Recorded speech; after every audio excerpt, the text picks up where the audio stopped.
these theories that have existed for a long time really seem to be coming to the fore in this election cycle. And so you really have people protesting the candidates. You have people clearly alienated from the nominees of the political parties on both sides. And so you have Bernie Sanders people who will be protesting in Philadelphia, and you have Republicans at Cleveland who will be protesting the convention as well. So you have party activists or activists in the political system who clearly are alienated from the political parties.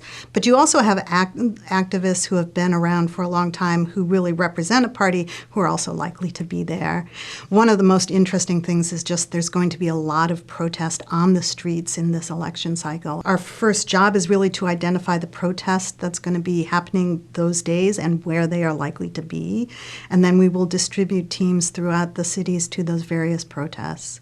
It has to be a little bit on the fly because even though we know what protests have permits, there are unpermitted protests quite often. And we also can't really judge size until really day of. And so really what will happen is we will go to a protest, we'll judge the size, we'll figure out how many teams we need to really adequately cover that protest, and then we will move on and look at other protests as well and try and cover everything that's going on in the city. The process has been used quite a lot to study protest in Europe.